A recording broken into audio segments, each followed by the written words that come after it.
Hello बच्चों, कैसे हैं आप? सब बढ़िया। बच्चों, हमने हमारे लास्ट वीडियो लेक्चर्स में आपको सब्ट्रैक्शन चैप्टर, सब्ट्रैक्शन यूनिट ये सब स्टार्ट किया था और आप लोगों ने बहुत अच्छे से इसको सीखा भी था। चलिए हम आगे देखते हैं कि अब हमारे पास आगे क्या टॉपिक है। आप लोगों ने होमवर्क ये 3.1 एक्सरसाइज के कर लिया होगा, है ना? चलिए अब आगे देखते हैं। हमारा नया टॉपिक है subtraction with zeros. While subtracting a number from another number, we always start from the ones place and then move towards left. If we cannot subtract the number from the column we borrow a digit from the left column. Sometimes the number to the left is 0, then we borrow the digit from the next place to the left. बच्चों, for example आपको subtract करना है 5498 from 8000। So step number one, first arrange the digits in their columns. सबसे पहले आपको numbers को columns में arrange करना है। मीनू एंड सबसे ऊपर रखते हैं और सब्ट्रैंड को नीचे रखते हैं। ठीक है। Now we can not subtract 8 ones from 0 ones. 0 में से आप 8 सब्ट्रैक्ट नहीं कर सकते हैं। सो क्या करेंगे? हम बोरो लेंगे, borrow from the tens column. Ten column में ऑलरेडी यहाँ पर जीरो है ना? तो जीरो से आप बोरो ले लेंगे। There is zero in the tens column, so borrow from the hundred column. अब हंड्रेड कॉलम में भी आपके पास क्या है? जीरो है, तो आप इससे भी बोरो नहीं ले सकते। Again there is zero in hundred in the hundreds column, so borrow from the thousands column which has the digit 8। अब यहाँ पर कितना है? 8 डिजिट है। सो अब क्या करेंगे कि 8 में से आप बोरो लेंगे, है ना? So borrow from the thousands column. Now borrowing 1 from the thousands column to the hundred columns, we get 10 in the hundreds column. अब आपने 8 से पहले बोरो दिलाया इसको, तो ये क्या बन गया? 10 बन गया, है ना? Now we are left with 7000 in the 7 column. अब 8 में से आपने पहले से एक बोरो दे दिया इसको, तो यहाँ पे कितना बच गया? 7 बच गया, है ना? Now borrow 100 to the tens column. अब क्योंकि यहाँ पर 10 हो गया था, इसने भी टेंस को एक बोरो दे दिया। ठीक है। अब 10 इसने एक अपना 1 टेंस इसको दे दिया बोरो, तो ये 10 क्या बन गया? 9 बन गया, है ना? We get 10 in the tens column. We are left with 9 hundreds in the hundreds column. 9 बचा है। Now again borrow 110 to the ones column. अब टेंस कॉलम में से एक बोरो आप इसको दे देंगे, तो यहाँ भी क्या बचेगा? 9 बचेगा, और ये जीरो 10 बन जाएगा। Again borrow 110 to the 10 ones column. We have 10 in the ones column. Now there are 9 tens in the tens columns. Okay, अब यहाँ पे 9 बच गया।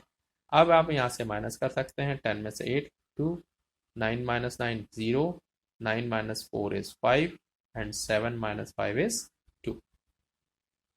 Okay, now subtract the regrouped numbers. अब आप इनको सब्ट्रैक्ट करेंगे तो आपको आंसर मिल जाएगा। ठीक है, चलिए टर्न करते हैं पेज। यहाँ देखिए, 10 ones minus 8 ones, that is 2 ones, 9 tens minus 9 tens, 0 tens, 9 hundreds minus 4 hundreds, is 5 hundreds, 7,000 minus 5,000 is 2,000. So answer is 2,502. Okay. Now बच्चों अब हम देखते हैं properties of subtraction, which is very important. बच्चों, when a number is subtracted from the same number, the difference is 0. अगर किसी number में से किसी नंबर को, उसी नंबर को सब्ट्रैक्ट कर दिया जाता है तो आंसर हमें 0 मिलता है। For example 9 minus 9 0, 330 330 minus 330, you'll get answer 0, and 4444 minus 4444, you'll get the answer is 0. Okay. Now when we subtract 0 from a number, the difference is the number itself. ये एक सेकेंड प्रॉपर्टी है। पहली चीज थी कि हमारे पास सेम नंबर हो और वो सेम नंबर मतलब आपस में डिफरेंस हो रहा हो तो आंसर 0 मिलता है। अब यहाँ 0 आपके पास होता है a माइनस 0, मतलब a में से आप क्या माइनस कर रहे हैं? कुछ भी माइनस नहीं कर रहे हैं, तो आपको नंबर वो सेम मिलेगा। जैसे एग्जाम्पल के लिए देखते हैं, 539 में से 0 माइनस करते हैं तो आपको नंबर सेम मिलेगा 539। 6402 में से 0 माइनस करते हैं तो आपको आंसर सेम मिलेगा 6402। एंड 7,890 में से 0 माइनस करते हैं आपको सेम नंबर मिलेगा। थर्ड फैक्ट है, प्रॉपर्टी है, when we subtract 1 from a number the difference is the predecessor of the number. For example 4501 minus 1, तो you will get the answer 4500। 7000 minus 1, अब आप जब इसमें से इसको माइनस करते हैं तो आपको उसका प्रीडिसेसर वैल्यू दैट इज 6999 मिलता है। 9499 में से 1 माइनस करते हैं, आपको 9498 मिलता है। तो बच्चों इसमें हमें प्रेडिसेसर वैल्यू मिलती है। One more fact, when two numbers are added, we get a sum. The difference between the sum and any one of the two number is the number always. For example, if A, B and C are the numbers such that A plus B equal to C, अगर दो numbers को add करते हैं तो उसका answer हमें क्या C मिल रहा है।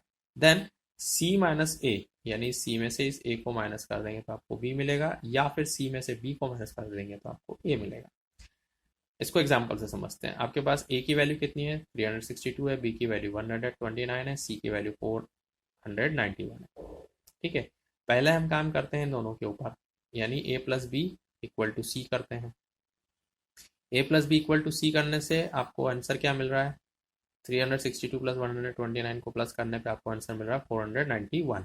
सी आपकी वैल्यू क्या हो गई अब, 491। अब यहाँ देखते हैं कि C में से आप A माइनस कर रहे हैं, C माइनस A, यानी कि 491 में से 362 को माइनस कर देते हैं तो आपको आंसर क्या मिलेगा, 129 मिलेगा। एंड हेयर C में से आपने B को माइनस कर दिया, C आपके पास था 491 और उसमें से आपने B 129 को माइनस कर दिया तो आपको तीसरा आंसर यानी कि 362 जो कि A मिल गया है।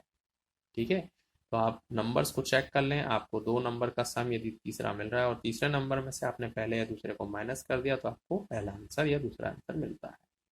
ये इसमें एक बहुत अच्छी इंटरेस्टिंग फैक्ट है। तो बच्चों इसी पर बेस्ड आपके पास यहाँ नीचे एक्सरसाइज दी हुई है, प्रैक्टिस एक्सरसाइज है 3.2, यहाँ पर ये 6 क्वेश्चन है ओनली, है ना। सब्ट्रैक्ट द फॉलोइंग दिस, ये 6 हैं, तो आप इसको अपनी कॉपी में कर लीजिएगा। ठीक है, कोई भी डाउट हो तो आप कमेंट सेक्शन में कमेंट करके पूछ सकते हैं। हम हमारे नए टॉपिक की तरफ जा रहे हैं, तो अब हम नया टॉपिक पढ़ेंगे आपका पेज नंबर 51 पे। Till then bye bye.